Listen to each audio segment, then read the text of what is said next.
Hello and welcome to episode number 24, Philip. Yes.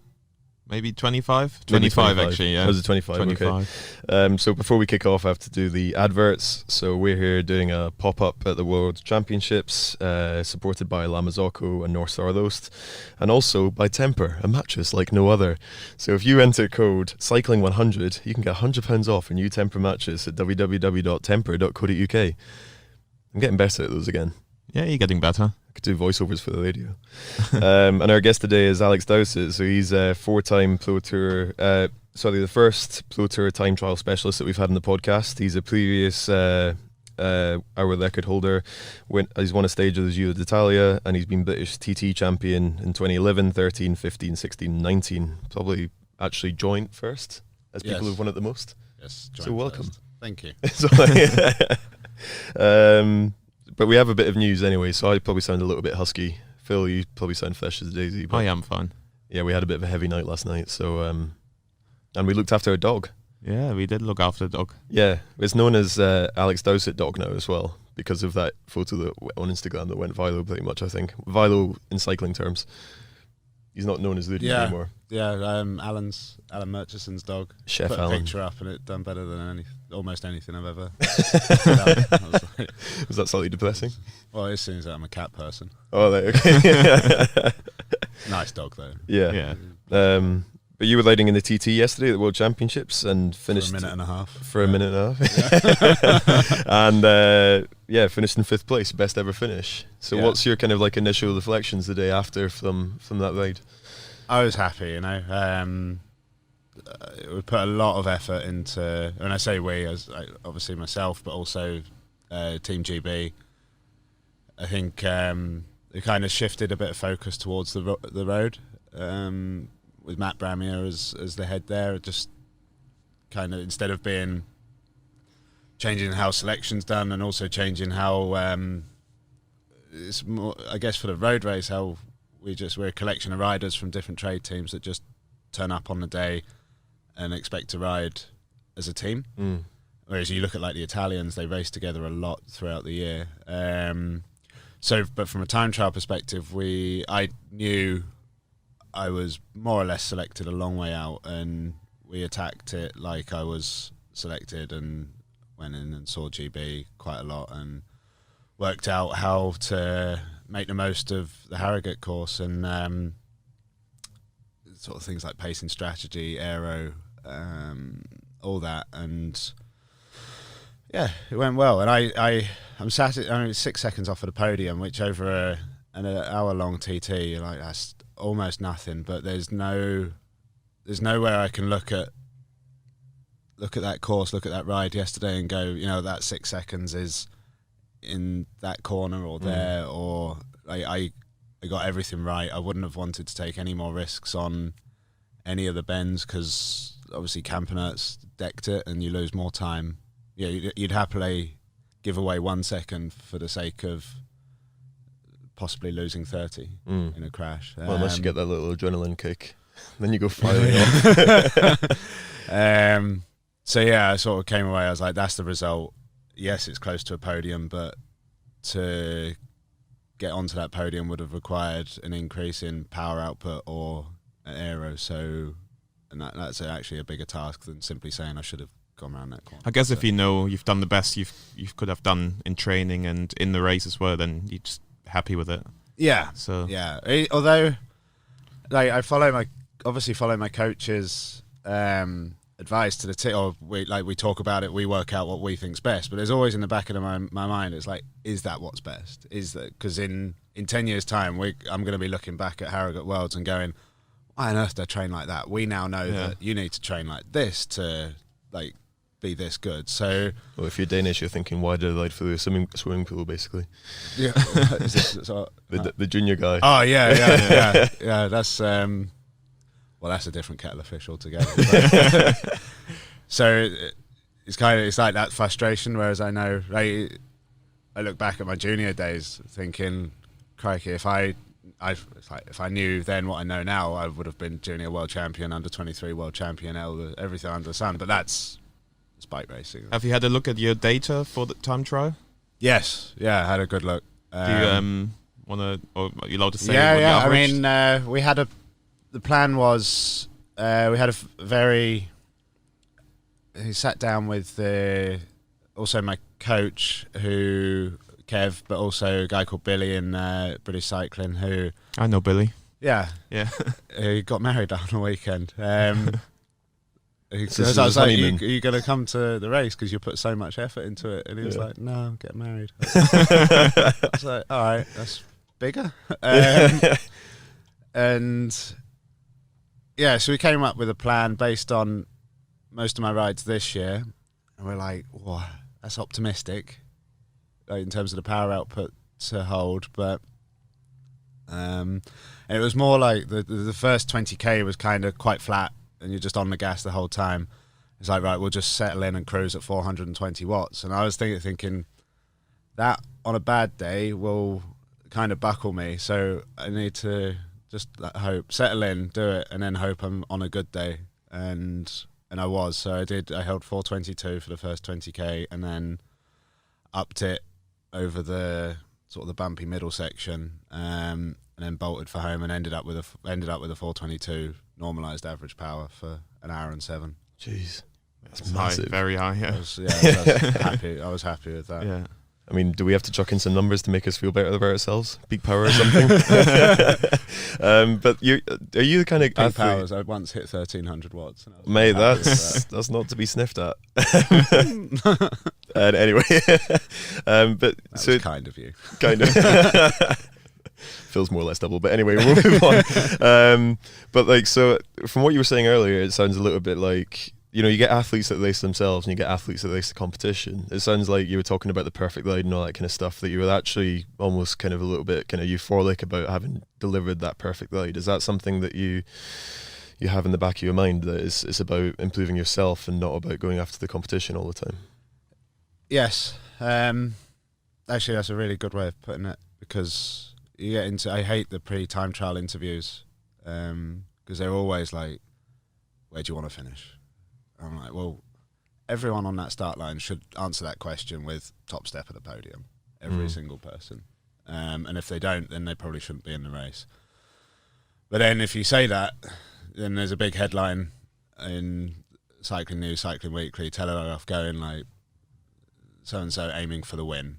And then every Tom, Dick and Harry's going to go like, mate, that's completely unrealistic based on this. But that's where I want to finish in every single race. But in a time trial, what you can't control is what everyone else is doing. So the only thing you can control is what you're doing. And which becomes an interesting one, because it's like, do you then want splits during the race, like feedback on where you are in relation to the field? And actually, getting a split early on could be dangerous, because then you might adjust your pacing strategy as a knee-jerk reaction off of that split and then ruin it for the back end. And the 2 times I've run top 10 in worlds now, I've run a negative split. So been quite a little bit off the pace early on, but then really ridden into it in the back end of the TT, and that's what happened yesterday. And you know, I think I got told I was 4 seconds down on Durbridge at the first check, and I was like, that's fine, that's okay. But then just stuck to the plan, and then luckily, well, not luckily, but then was getting good feedback after that. I think in the middle checkpoint, they're like, you are comfortably ahead. And then I was told Evan Pole was coming through, which was, yeah, it was what it was. But then by that point, it's just a fight for the finish anyway. So It seems like a whole host of different strategies, because obviously Chloe Dygart probably has done the ride of the championships the other day, and she said she doesn't like to power. I've heard other stories where I think it was one of the Team Ineos boys, it might have been Wigo, and like they couldn't get the splits, so they just made them up in the car. So he's obviously a split guy. But like, where do you sit on that? Is it so? Obviously, Dygart's on feel. Some people on power. Where do you sit? I think power and feel. I want to say is you see your power, and then I sort of work out how I'm feeling around that, like how easy is 420 watts, and then you sort of hit these ramps. It's like how when you press into it, because the first thing you do is press into it based on feel. Then I look at the number, and if it's like in the 500s, I was like, yeah, this is good. Maybe hold back a little bit, and then if it's not, you're like, oh, this is a bad day. So yeah, and the splits can like really ruin your day as well. if I'd started behind Rowan and got a split at the first check, like, oh yeah, you're a minute down, I'd be like, yeah, that's it, game over. I'm not even in this race. Do high fives then the course. No, exactly. And but that's happened before. You get a time check early on that you are well outside the race, and you can know it as well. Like, I've raced all these guys enough times to know when, like, if I'm on a bad day, I'm going to get beaten. It's like Tour of Britain. And as I've got older, I actually have a really... if I finish, even if I'm in the hot seat after starting early, I can say to someone now, I was like, that will be good enough for top 10 or top 20, or I might scrape a top 5 if I'm lucky. And even not knowing, just you've got your top guys. You've got your Rowan Dennis, who's a class above. Probably Victor Campanat you'd put there as well if he stays on his bike. And then I guess Remco is fast joining those three. And then you've got about 30 of us, and we've all beaten each other. On our day, we'll beat all of them, and on their day, they'll beat all of us. And it's kind of a washing machine of where we'll all finish. Like Eduardo Affini was way off the pace in the Worlds, but he monstered around the Tour of Britain TT. And it was like that one, for example. I got told at the halfway point I was 1 second up on Eduardo, but I could feel it. I was fading hard. I was like, he's gonna smash me to the end now. And so, I guess kind of final question in the race yesterday. Like, what did you think of the kind of World Championships here compared to previous World Champs? Like, being in the UK, it seems like we tend to do these events from a crowd perspective better than anyone else. You gave a little bit of a cheeky comment saying they'd be better than Essex. But like, yeah, how was that an experience doing a home Worlds? The whole experience has been mad, actually. Just the way Harrogate, even walking up the street this morning to get here, seeing Harrogate for the first time, like every shop window is cycling related. They've all fully embraced it. I think even I was in the hairdressers and the other day, and they were like, "Well, we can't not embrace it because we're on the start-finish line." So, but is that a negative or a positive? Well, it's kind of like we have to. The World Champs is here. We have to make something of it. They're like, we're worried about business because basically no one can drive past our shop window. Yeah. But like, let's turn this into a positive. Yeah. And I think the idea of hosting Worlds is also from a tourism perspective it's on show to the world, and people going like, yeah, that looks like a nice place to visit. And I think if the town then puts on a city, what is Harrogate, town or city? Town. Who knows? Town, I think. Must be a town. A town, yeah. Oh, the German guy knows. Yeah, a town. A lovely town. It's a lovely town. Yeah. Quite a list of requirements. Not as nice as Carlisle. not as nice as Carlisle. Carlisle, nothing beats Carlisle. Really? He gets really upset when everyone has a downer on Carlisle. And then probably just a quick note on one of the other British interests with John Archibald. I think a lot of people are asking, why is he not going Pro Tour? Yeah, should he be in the British team pursuit team and all that kind of stuff? Do you think he deserves to go Pro Tour given the rides that he's done? Do you think he deserves to be in the British team for the Olympics? He deserves to be in the running for the British team in the Olympics. I think you can't ignore what he can do on a bike.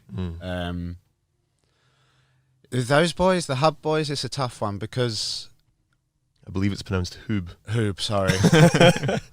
Apologies. I have to correct myself all the time as well. It's a real tough. Like national champs this year was kind of a shock to the system because kind of lucky in that they put all their data up. And John came frighteningly close to beating me, and then his watts. He's quite a bit taller than me, and he averaged 35 watts less. And I was like, that's significant. And but I think there comes a time at the top tier in the World Tour you need to have the grunt. Yeah, like just the raw grunt, and an aero. Like what they are doing is fantastic. I think it's groundbreaking. It's been an absolute pleasure to watch them. For John to go World Tour, I think I don't know honestly, because I think they're a bit of an enigma to the sport now. Like everyone's kind of not entirely sure what they're capable. I mean, like yesterday, John and I rode more or less the same equipment, except for our frames, and I was significantly quicker. So, and that I think came down to grunt. I think he's still a bit, his position's more aero than mine is, but when we talk about our differences in figures, I'm quite a bit higher in terms of wattages. So can we touch on grunt for a second? Because when we talked to Dan Bingham about like science or like tradition, and talking about if sometimes there's a lot of stuff that you do in cycling where there is no scientific justification, but you do it because it works for you. Like Phil's the perfect enigma for like an athlete where his physiology doesn't make any scientific sense, but he shows up on the line and he pretty much goes the fastest guy we've ever seen. So they're going to be playing devil's advocate. They're going to be bashing the table saying, what the fuck is grunt? Yeah. So would you be able to break it down a little bit for them? Well, Team Pursuit, the way they run a Team Pursuit is they've taken, and I used to do Team Pursuit a long time ago, and it was like, you need to do these turns. Like you're doing lap or lap and a half turns. Like that's what everyone does. Whereas what Dan and the Hoob boys did is they said, right, we have these 4 guys. They are different athletes. So what's best for them? So it's like, we're not going to put John man 1 because he can't get off the start line. But Johnny Whale is very good at starting. So he's going to, but he hasn't got the endurance because he's more of an anaerobic guy. So he's going to do the first 3K or even less and bail out. And John's not going to hit the front till 6 laps to go. I mean, it's completely outside the box thinking. It's brilliant. But then, you then throw that into the Olympics, where I think you have a crop of 20 world-class team pursuiters, and you can pick the best 4 to work together. Then I think that becomes different, and you can. I mean, it's a bit unfair on like riders, because you could say. Like one guy could be looking at the next guy going, well, I'm a better team pursuiter than him. But then if they adopt the Dan Bingham approach, then they'll be like, well, but that guy slots into this group of 4 that we think is going to produce the fastest time best. And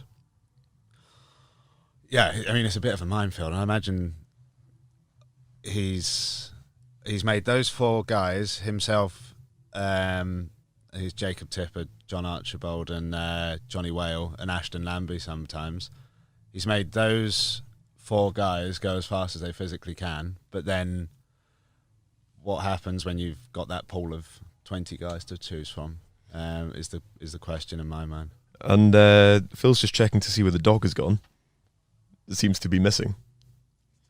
Oh, he's taken him. Oh, okay, that's fine. I just had a minor panic there.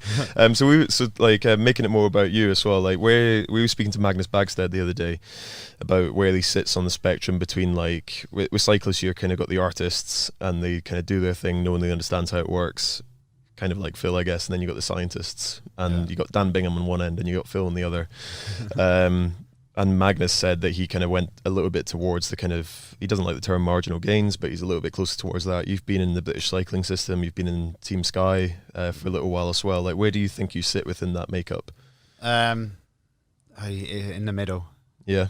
Unfortunately, properly on the fence, because I think when Dan Bingham says you're stupid if you don't wear aero socks all the time, I completely agree. It's an easy gain to get.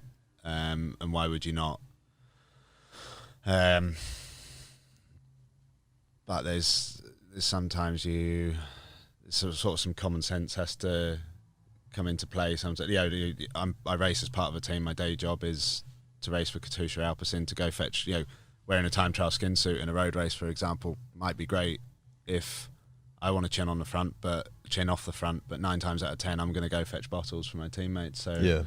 And it's a business. We have to keep sponsors happy. So we at Katusha, we don't have aero socks, and it's another team. It will be like, well, we have slow aero helmets, and another team will be like, well, our skin suits don't test fast, and another team will be like, our front wheels aren't great, and it's kind of what you have to deal with as a pro. But without the sponsors, we probably wouldn't be racing. So it's I think Dan gets quite frustrated on Twitter when he looks at guys like the Rowan Dennis incident at the Tour de France, and well, that's the thing where it boils over, because the athletes are so well informed and everything's becoming so measurable. Yeah. It's like when, you know, there's differing stories as to why he left, I guess, but the argument is that it was about kit.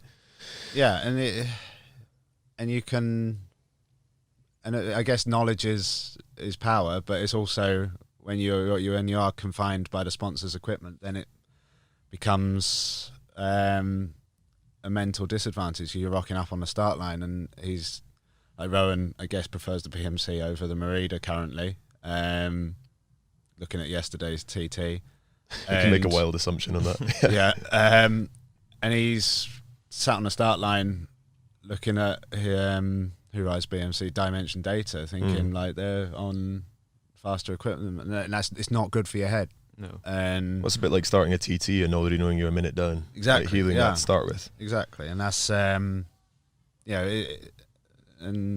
Well, how do you personally deal with that then? Because you know you know the numbers that are floating around. You said you looked Yeah. at other people's data. How do you know being on the start line? Say for instance, I'm not asking you to slag off the equipment or the team that you like. No, but say for instance you were in a team that had slow kit. Like how do you deal with that? I talk to I've got a lot of friends in the peloton, and everyone has something to complain about within their team in terms of equipment, and so I think I sit on the start line going like no one is fully optimized, and so this is like, I look at, you know, you see the guys that go a couple of minutes ahead of you, and afterwards, because you're in the starting pen, you're looking around, it's like his socks are fast, his suits are fast, his helmet's fast, his bike's fast, but never on the same person. Yeah. So you can kind of take solace in that, and you know, they probably look at me, see my national champs kit, and go like, man, he looks good. Okay. Do you not even think Team Ineos has the best equipment? I mean, they have the biggest budget.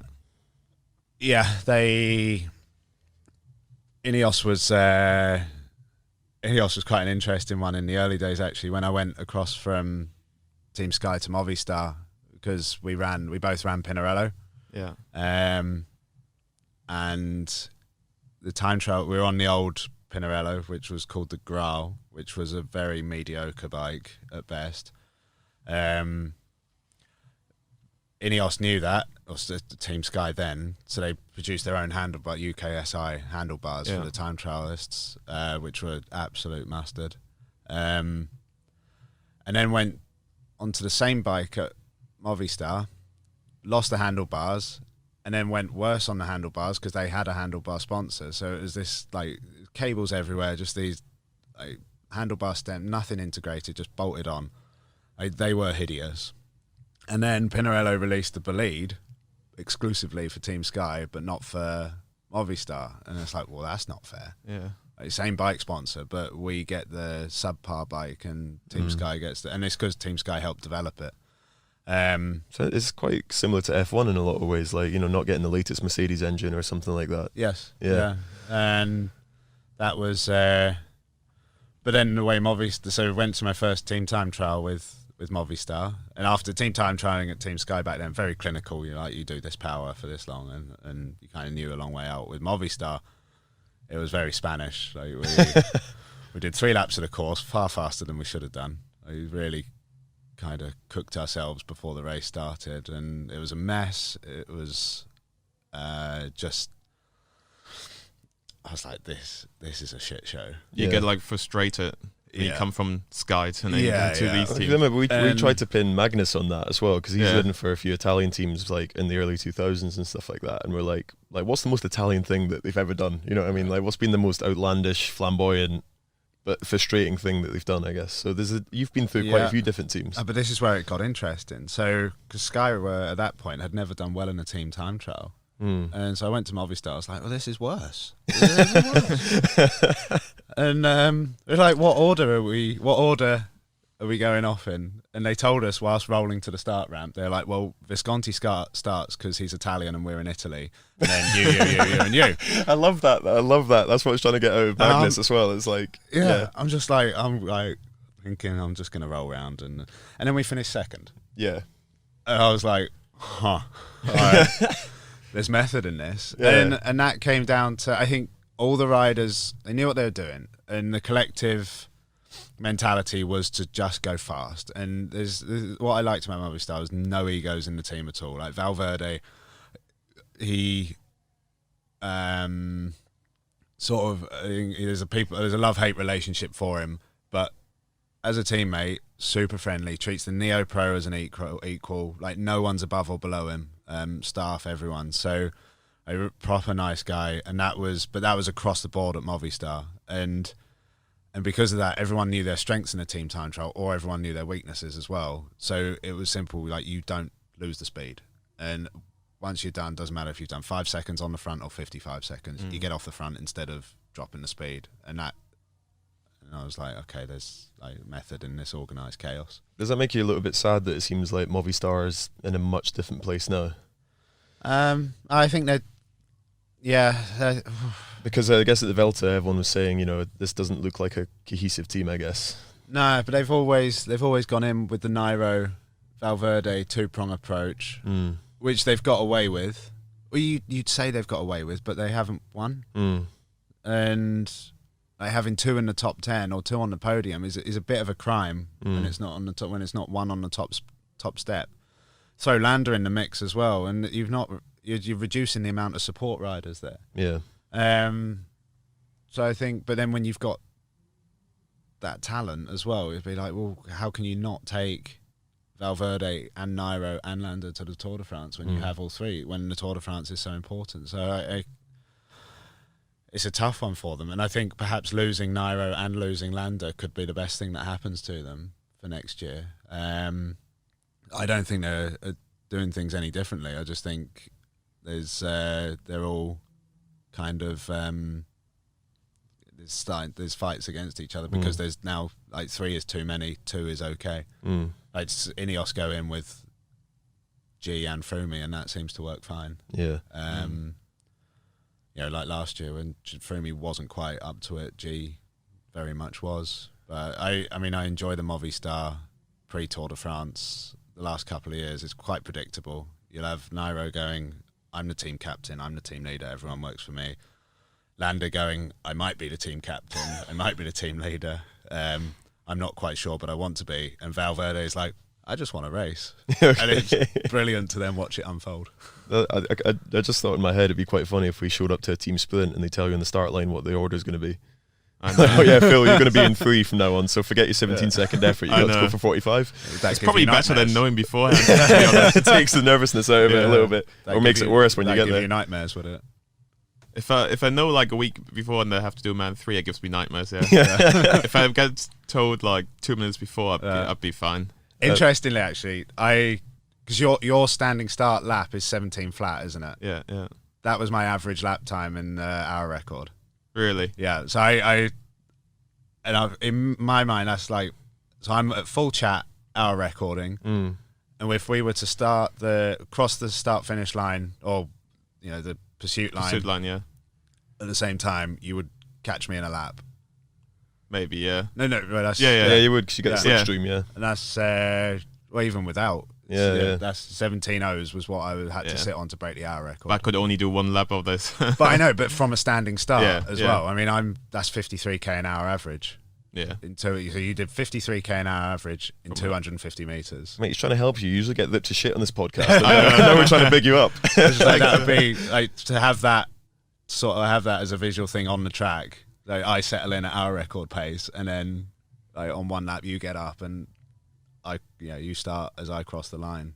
Like watching you catch me in a lap would be something, I think. Yeah. What average power did you average there in the hour record? Yeah, 358. 358. So you actually, I don't think you can compare it out here then. No, on the track, can you? Here you can recover. On a time trial, the hour record is a very different kettle of fish to a time trial. You don't realise how much rest you get in a TT until you do an hour record as well. You don't realise how much rest you get in a road race until you do a time trial as well. It's the hours, you have to be very careful about not going into the red, because once you go into the red, you don't really come back. Can I ask you a question about the kit you were loading yesterday? So there we go. There's a little laugh. You don't have to say anything.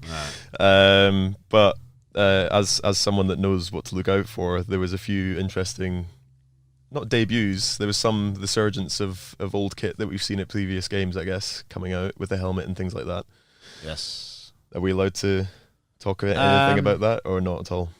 We just looked at what was fastest, and that's a very political. I like that. That's a very political answer. Yeah, I think, and the Rio helmet is fast.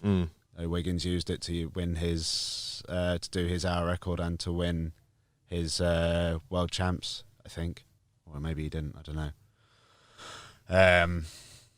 Yeah, and that was It's just yesterday I was riding for Team GB. Unfortunately, not Katusha Alpecin, so the whole it's something that needs to be addressed, I think, because it's a bit of a grey area what you can and can't do. Is like you don't want to hack your team off, but then you don't want to give away time either. I mean, the Oakley helmet is good. It's just like the UK Sports Institute developed one is it's the pinnacle. Yeah. So it's a nice helmet to ride in. Weighs a ton though. Weighs a ton, but it's not many aero helmets are super light. No, I guess not. But one of the main things we do on this podcast is go into people's like background and stuff like that. So I thought we'd use the kind of latter half of this podcast to talk about that a little bit. So I guess one of the ones that I'd kind of like to ask is why have you kind of found yourself in time trialing? Like, back in the day, you did a bit of swimming. Your dad's a touring car driver. You did a bit of mountain biking. What made you settle into being a time trial specialist? What's the attraction in it for you? It's the first race I ever did was a Club 10. Yeah. Not that had any bearing on it. I can't sprint for shit, so that doesn't really help me in road races. I can't climb too well either, so that doesn't help me in road races. Tactically in road races, not great either. So is it a passion thing or just like I'm least worst? I guess it's like us, isn't it? We are good at sprinting, so we stick with sprinting, and Alex is good with time trialing. No, but for me, I always had a passion for the speed of it. That was the thing. I did quite fast as well. Well, I know, but like it was that. It was. I only ever did one crit because it never appealed to me. I'd like, regardless of whether I was fast or slow, I think I still would have done sprinting. I think. I don't know. But is that because did you like the speed or did you like the success? It was definitely the speed to start with. I just wanted to go fast. Yeah. And I didn't have, when you're a 14, 15-year-old kid, you don't have a car license or anything like that. And there weren't any, fairgrounds in Edinburgh. So it was like a good way to get that fix, I guess. Okay. For me personally, because I've had like my first real success was in sprinting. So I just stuck with sprinting because it was the easiest option to do well in. Yeah. I've done all the crits and road races in Germany and stuff. I rode with Niels Pollard. Ah. So we were like the same year. So yeah. Riding Niels Pollard and quite a few other guys that are pro now. Yeah. Rick Sabel. Yeah. So I was riding with all these guys. Okay. And but then I entered German championships in the sprint. Yeah. Came top 8 and I thought I'll stick with it. Yeah. Yeah, you'll play to your strengths. Yeah, well, you messaged them on Instagram and they haven't got back to you yet about the podcast. So I haven't messaged them, no. Oh, you've messaged a few German guys, haven't you? I messaged Degenkolb, but hasn't replied. I'll give you Niels Pollard's number if you want. Do it. Yeah, okay. Oh, okay, yeah. And one of the things that I think is overlooked as well is like you kind of went through the academy system as well. So you were kind of training out with Cav and stuff like that. Like, how much do you attribute that kind of early system to your success, or were you one of the riders that didn't fit with that mold and moved on? Well, it's a long-winded question. It's a long-winded answer. Yeah. So the time trialing is what I'm good at. I started at it. I had a success at it immediately. I think I was the youngest. And the real turning point for me. So like when you said you finished top 8 and that was it, I entered the schoolboys, the GHS, the schoolboys national 10-mile time trial championship. And there's obviously an overall category, but then there's an age group category as well. And I was in the 14-year-old age category and it came up to 16. The top 10 in the final was all 16-year-olds. And then there was 14-year-old me in second place behind Ian Stannard. And I looked at it, I was like, yeah, I've found my thing. And I think unknowingly, I spent my childhood trying to find my thing. I remember Dad saying to me once, he was like, you could be walking past Michael Schumacher down the high street, like level talent in a car, but until they get in a car and realise that talent, then they'll never know. that kind of stuck with me a bit. Coupled with that, with my haemophilia, I wasn't allowed to play football or rugby at school, so it was a case of finding sports that were a little more suitable, a little more lower risk, I guess. But then for me, it was finding a sport I was good at, and swimming, I just wasn't. I really tried hard. I was like up early in the morning, joined a proper club and everything, but I was getting annihilated. I went to one gala and just didn't have and interestingly, talking to Tim Kerrison a couple of years ago, is because I didn't float right. Endurance. I'm endurance physiology, as slow twitch as it gets. But sprint swimmers float, if you just lie in the water, good endurance swimmers float horizontally, whereas sprint swimmers will float vertically. And I floated like a sprinter, but the physiology of it, it's just never going to happen. So,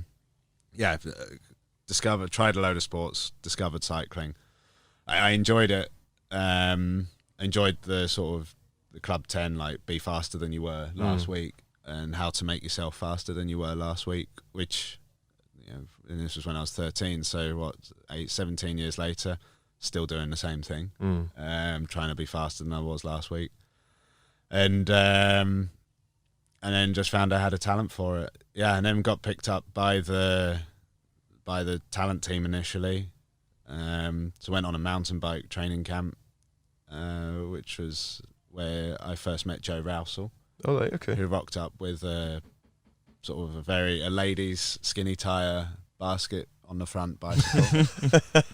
And that was the start of Joe's career, which obviously worked out well. Yeah. And went through, so I discovered other forms of, discovered road racing, but just, I like the purity of the time trial. Like, fastest guy wins. You don't, like, road race, you can luck out.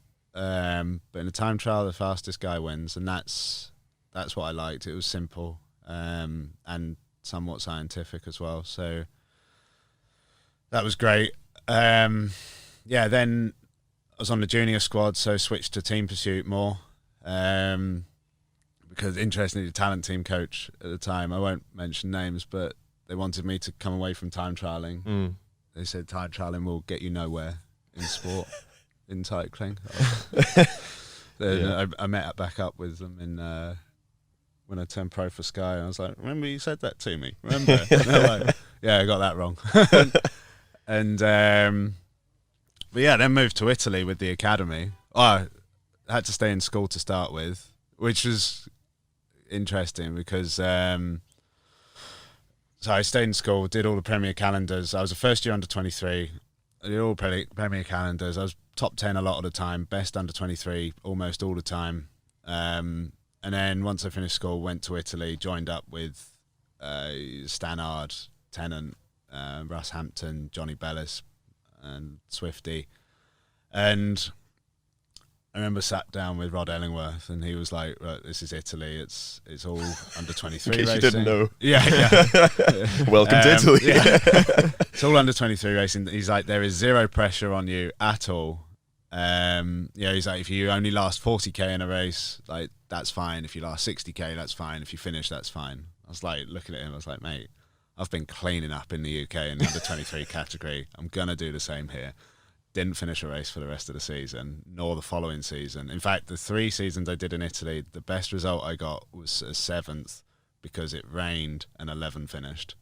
Oh. And that was because the first 2 years and that's where the academy was good, because Rod, he kind of didn't mind. That didn't matter as long as you applied yourself, you worked hard. And the academy's sort of ethos was that if you are better at the end of the year than you are at the start, you carry on with them. And I was getting better, so that was why I stuck with it. But then, unfortunately, Rod left and Max Chandri became coach, and it just, like, we trained less, we were lazier, and it wasn't good. I just got worse and worse and worse. Developed some mild, not eating disorder is the wrong word, just because we were training so easy, you focused real hard on your weight. And and both Russell Hampton and I both went well overboard with dropping weight, put ourselves in a real hole, and I managed to scrape myself out of it in time for World Champs. And this is the thing, like Rod would focus on everyone equally, whereas Max would focus on the guys that he either liked the most or the guys that were doing best, like to make him look good. He's just, like, Max was a nice guy. I just don't think he was cut out for that job in comparison. It was big shoes to fill with Rod Ellingworth. Well, it sounds quite counterintuitive, because I think the whole mantra with us was like, as long as you're a step closer to getting to the Olympic Games in good form, it doesn't really matter about the result. Yeah. Like, you're training towards that end point. Yeah. Like continual improvement as long is as the you're mantra. progressing. Yeah. Yeah. So it all kind of that year. This was 2008, and it all boiled down to Max had sent me home. He was like, "You're kind of useless. You've done all right in the European TT champs, so just go home and get ready for World TT champs, and I'll see you there." No coaching plan, and that was fine by me. I was like, I'm going to hook up with my old coach and work hard. Went home, and then I won a Premier calendar. Max was like, "Hey, come back to Italy and race." I was like, "No, mate, I'm staying put." And I'd spoken with John Herity about lining up a ride at Rafa Condor for the next year, because I was like, I'm going to be kicked off because I'm worse than I was at the start of the year, and that's how the academy works. And then spoke with Axel Merckx from the teams now Axie and Bergman's. Back then it was Trek Livestrong, and I said, I've won this Premier calendar race. He's like, I've never heard of it, but we'll see. Kind of a big deal. Well, he's like, we'll see how you go at Worlds. And I think I was 7th or 8th in Worlds, and that got me a place on Axel's team. And John Herity was very kind, because I'd already basically agreed a handshake deal with going to him the following year. And I said, John, I've got this opportunity with one of the best under-23 teams in the world to go and live out in America and race. And I think John knew for my future that was the best option. He was like, no, you need to take that. So I'll sort of be forever grateful to him for that. He's a really good guy as well. Well, that's been one of the major shames of like the Afrikander JLT or whatever they were called when they collapsed finishing, was that John was always about the development of the riders. Like, a lot of the riders went there because they get good opportunities to progress their career. It wasn't just about doing races in the UK. So that's a bit of a shame. And it was, I think like Lord Ellingworth has probably left a really big lasting legacy as well within British cycling in terms of keeping that continuous improvement mantra. So I guess, like, if we're starting to wind this up, because we're a little bit limited on time, one of the areas where we do compete is on Cycling Weekly's Tweet of the Week. So I quite enjoy it when I make that. Yeah. Phil says I don't deserve it every single time. You're in with the guy who. I'm not in with the guy. I don't know who does it. You pay them. Oh yeah, I pay them. Yeah. But social media is something that you're actually quite big on compared to a lot of other riders out there. Is that something that you do by choice because you enjoy it, or do you think it's something that the sport needs to embrace a little bit more because we can grow? Because one of the criticisms we always get on the British cycling team is like, whenever we get interviewed, it's kind of why we started this podcast, but you never show any personality. When you've got a helmet on, you all look the same, you all look like robots. But I think with you, you've probably got quite a good fan base of people that actually see the other side and what you do in your spare time and how you react to races. It's a bit of both. I enjoy it. I think it's useful. Is it going to secure you a pro contract? Absolutely not. It's you go to a pro team. And I had this conversation recently with someone about, like, someone was like, yeah, but you're real marketable. I was like, that doesn't really carry. That's like an added bonus to go into a team, but you go to a team based on your caliber as a rider and there's not been being a rumours, complete pain in the ass. But there's been rumours about that carrying a bit of weight in certain women's teams at the moment, which is a shame. Yeah. Because it should come second. It should come like quite a long second behind caliber of rider and what you bring to a team from a sporting perspective. When Max Verstappen started Formula One, I had more Twitter followers than he did. That's it. Just, I think Alex Albon the same, who's off in Red Bull now. I have a bigger following than he does, and that's how it should be, because he's a very good driver and he's gone there, and that should be the case. And so whenever I talk to juniors, I was like, it's useful, enjoy it, don't let it take over your life. But I don't rely on it. Don't think that that's going to get you. You actually need to be a decent bike rider. Yeah, and that should be your first focus all the time. How much time have you got left to do this podcast? Oh, no, I'm all right. I should be somewhere right now, but Okay. I've pushed it back for you guys. Ah, nice. Oh. Carry on there. Yeah. That's us basically. And I guess as we start to wind up a little bit, I want to touch on the haemophilia element a little bit. So you said that kind of directed you into doing TTs a little bit, because looking at the scene now with a lot of the pretty scary crashes we're seeing, and arguably when road courses should be shut because there's a swimming pool in the middle of the road, it's not the safest thing in the world now. But damn, all their socks were the right height though. But so how does that influence you as an athlete? Is that something that you're aware of as soon as you crash, or is it something that's in the back of your mind? No, the haemophilia's put me here. It's like I said before, I wasn't allowed to do the sports in school, so I was trying to find something outside, and I probably wouldn't have found cycling if I was trying to be like every other kid in the UK and make it in football or rugby. And then on top of that, I was swimming a lot because the doctors said to my parents that swimming was real good for the haemophilia. And when I started cycling, my fitness levels were high, my lung capacity was improved, probably because of that. So I was quick on a bike from the get-go. And yeah, so I'm forever actually really grateful. Although like my medication is a pain in the neck each morning, but I am grateful to the haemophilia because I wouldn't be here otherwise. Wouldn't be here chatting to you guys. Do you maybe want to explain it to people who've never heard about it? So haemophilia, when your blood clots, there's more or less 13 steps. I'm missing the 8th one, which is like it's a clotting factor. It's a small protein, but it's a quite crucial chain. And there's different forms where you can miss I think all the stages, but missing 8 is the most common. It's quite rare.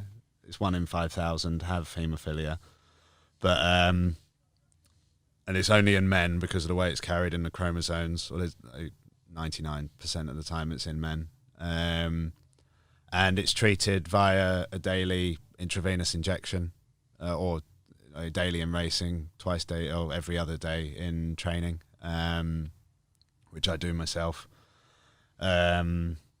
Something I don't talk about massively, just with the reputation cycling has, but like the UCI are fully aware. Like we have a no needle policy in cycling. There's no other way of me, and that rule doesn't apply if there was another way of administering my medication, I would use that, but there isn't. So the UCI are fully aware of it's very different if it's actually it's life-threatening. And I couldn't race without it. Simply. Do you get a bit frustrated with?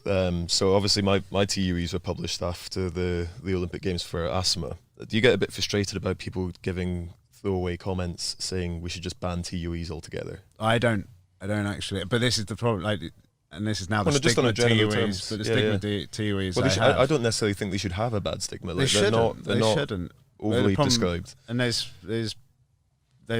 pros that have abused the TUE system, and well, actually pros, but led by doctors. Who are perhaps the real criminals in that situation, that have abused the TUE system to get performance gains. You hear horror stories of riders of the past walking into a drug test with a small folder of TUEs, and that's I guess with unfortunately the stigma around it, I'm fortunate that because what I take is not on the banned list, it's not performance enhancing in any way, shape or form. I don't need a TUE for it. I just, like the UCI are just aware that I have to take medication via a needle. So I'm okay with it. I just my big thing is when I join a new team, I'm like to the staff, I was like, please tell all the riders because they're gonna have a shock, and that happened in Team Sky. They forgot to tell all the riders. Went to our first race. I'm sat in my hotel room, like needle in my arm before the race, and Lars Petternorghed walks in, and he's like, looks at me, he's like, "What the fuck are you doing?" And I looked at him, I was like, It's not what it looks like. No, I just went, they didn't tell you, did they? I mean, that's a good reaction though, and I think a lot of people would be quite skeptical about that actually happening. But Yeah. it's quite a good endorsement of how cycling's changed, that a rider looks at that in shock Yes. and goes and reports it. So there's a silver lining to that story as well. Yeah, absolutely. And we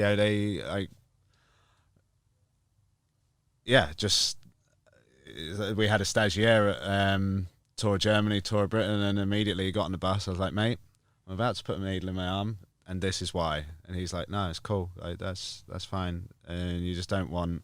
I think it's the youngsters you have to be clear with, because you can really change it. It upsets me when I look at like WhatsApp groups of like riders that I'm a part of, like a lot of riders, and there's a lot of youngsters, and it'll be a throw-off comment. Someone will win a race, and it's like, oh yeah, but he's probably lit, or something. I'm like, mate, you can't. No, it doesn't happen anymore. And we're tested so much that you can't get away with that shit. Cian Amadi, my flatmate, he's got a good yardstick to measure if someone's lit or not. But he says it in a joke, but it's quite funny. So he's like, I train harder than anyone, so if anyone goes faster than me, they're definitely lit. I think my mum has that opinion of anyone that beats me. She's like, must be on drugs. But no, I mean, it's I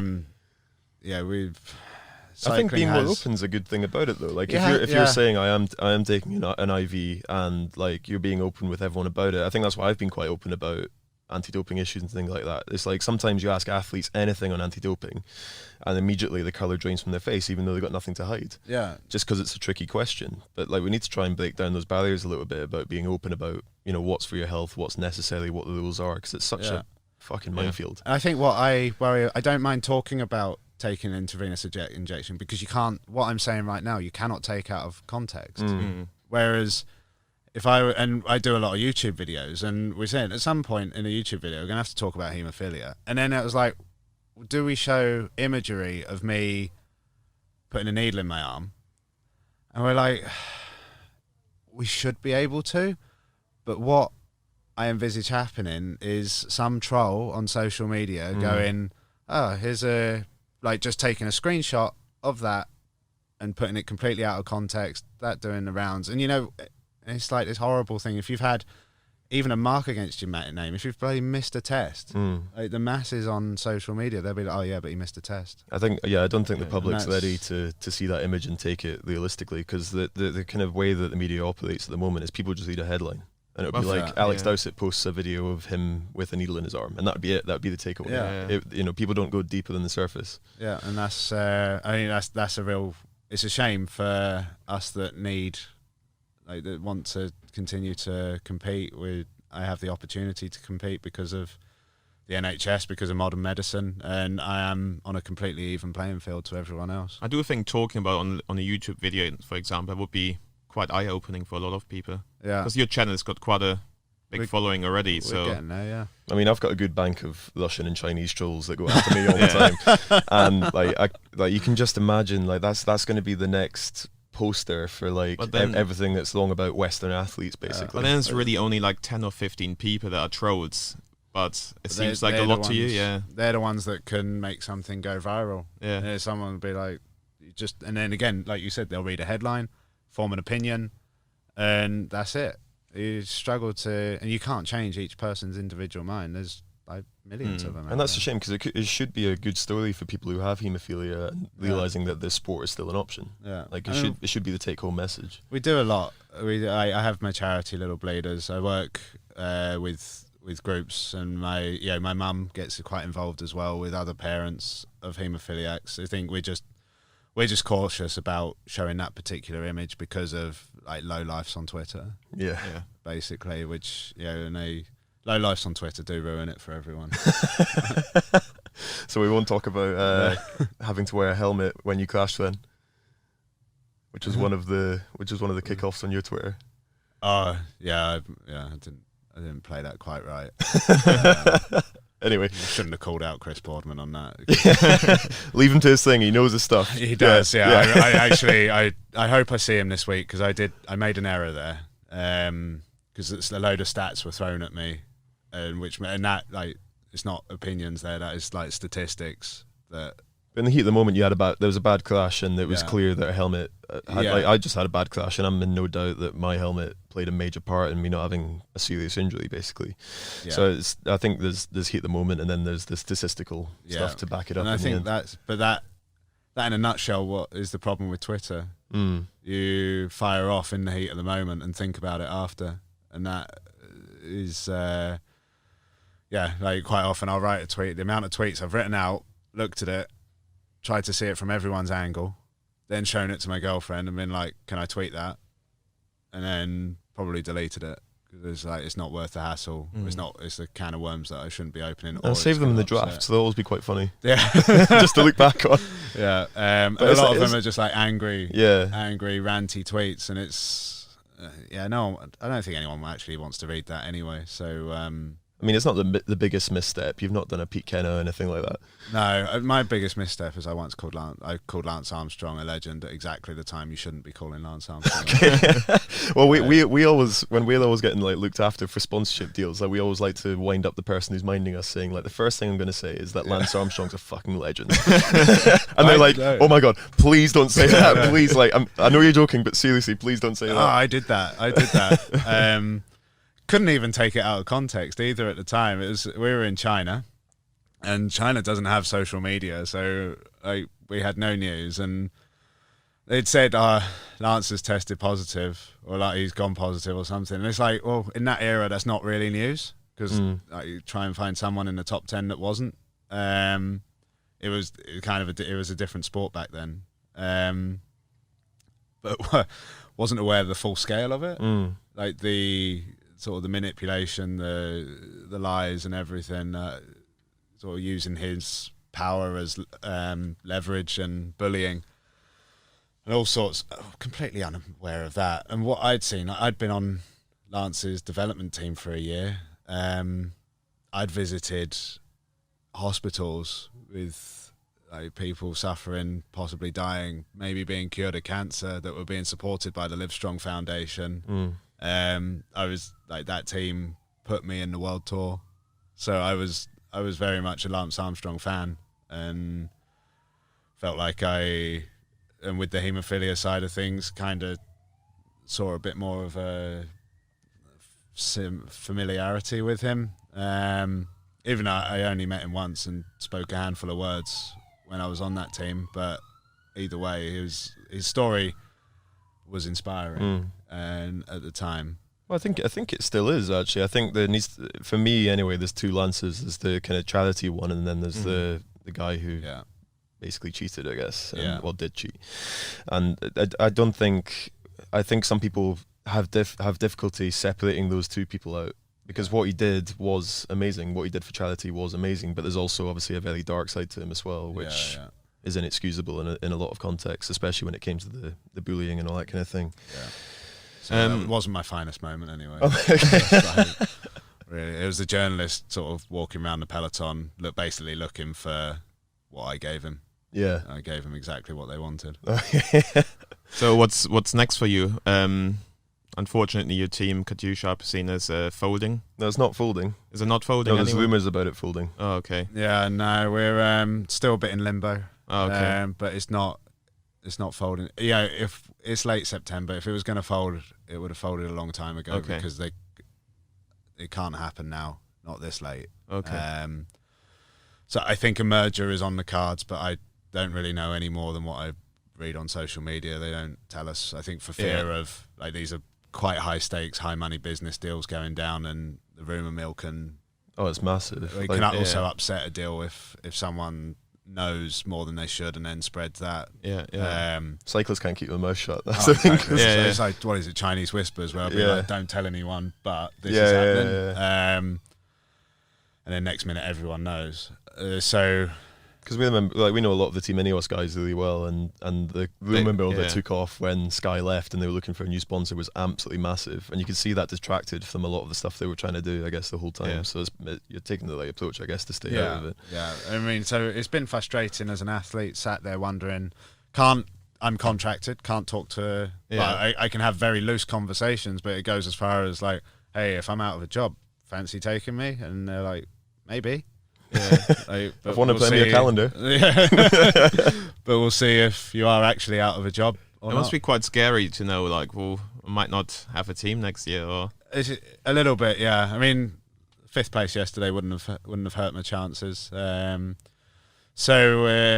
Yeah, it's been a tough year for us, but it's a nice team. It's been a fun team. I really enjoyed my time here. So I hope it continues. It's a good bunch of lads. So and I think it will. I think we'll be all right. And I guess the final question to wrap up the podcast is what's your kind of like ultimate goal? Is it to win the British TT more than anyone has? Is it world champ? Is it Olympic champ? Like where's your end goal? Where do you want to be? I hit one of them last year, and it's going to sound ridiculous. Like the first Club 10 I ever did, that course, I've been going back every year, just going a little bit quicker, and then kind of got down. And obviously, the faster you go, then harder it is to go faster. Getting an 18-minute 10 round that course was a big personal goal, and I did it. I was like, what do I do now? Because I don't think there's a 17 in there. Yeah, I know there's not. are you hoping now to ride the Olympics next year in Tokyo? That has become, as of yesterday, a bit more of a target. well, I guess you with got the 2 spots. Two spots now. 2 spots. The downside to that is that you have to come out the road race team, which is, I mean, I know it doesn't work in my favour, but I think it's a ridiculous rule. It's like saying to Usain Bolt, especially when there's so few medals for cyclists, but so many for like swimmers and track and field. I mean, the swimming thing's absurd. Like, you apply the swimming sort of medal system to cycling, we'd be doing a 3K TT, a 5K TT, a 10, a 40, and 100. Via different methods as well. Yeah, exactly. On a road bike, TT bike, on a penny farthing, on a Brompton, tandem, Brompton, like all of them. And although we've had a few arguments with Vicky Hills about this, Rob Hills' wife, yeah, because she used to be a swimmer and she justifies every single category has to stay and will not leave. but then that means cycling needs more categories because there's short distance prologue specialists, there's long distance. Yeah. I guess you got the Specialists. BMXing in it now, and the freestyle BMX in the Olympics as well. Yeah. If this counts in. Well, It's like open water, isn't Yeah, it? it's You like know? synchronized swimming. Yeah. I guess, Yeah. So then, but my thing is like my race at the Olympics will be 1 hour long. Then the road race will be 7 hours long. Yeah. But they're saying if you want to do the TT, you got to be in the road race team as well. It's like the top 10 yesterday. None of us in the top 10 yesterday are favourites or even in the mix for the road race win on Sunday. And my argument is it's like saying to Usain Bolt, if you want to do the 100 and 200, you got to do the 800 and 1500 as well, and that would be laughed at. Well, the Rio Games it kind of was because a couple of track teams were limited on allocation, so you ended up with a few sprinters starting the road race. At Rio. Robert Firstman did Robert like fought like That's an right, hour into the road race or he something. couldn't look more out of place in a road race if he tried. Like he's the biggest guy in sprinting, and then he's rocking up at the road race. He actually put in an hour in, which is fair enough. Yeah, He respected it I think enough. one of the French guys did it as well. Hervey. Something. Yeah. Yeah. But then that makes a mockery It of does. the It Olympics. does. Yeah. Like, the Olympics is meant to be the absolute pinnacle, and you've got a diluted team. Yeah. You've not got the best athletes there. So that I mean that works against me, but I will, I'm not a bad road racer. It's just when you've got a mountainous course like Tokyo is going to be in the road race, there's obviously a whole host of talent there that would come way ahead of me in selection for that. But I think yesterday I was showed I am a medal contender, which is the requirements for going to the Olympics for GB. And so I guess that kind of brings us towards the end a little bit. So if people want to follow you on social media, your vlogs, or if you want to just push anything, basically now's your opportunity. It's my charity mainly, Little Bleeders. That's there's something closest to my heart. We within the UK, because of the NHS, we promote, like, the NHS cater for haemophiliacs well. It's an absolute, and I guess with the impending Brexit and the NHS being quite worried about that, it would be a crime for anything to happen to it, because of what they do for us, not just haemophiliacs, but the whole nation. Yeah. I see you've dabbled into a few Brexit discussions on Twitter as well. I make that mistake almost daily. Yeah, we sit in the UK. We promote health, well-being, which actually is something probably not specific to haemophilia, but is important for haemophiliacs. Worldwide, though, the problem's far worse. Like the treatment is not cheap, and a lot of countries just don't have it. And haemophilia without the treatment is real.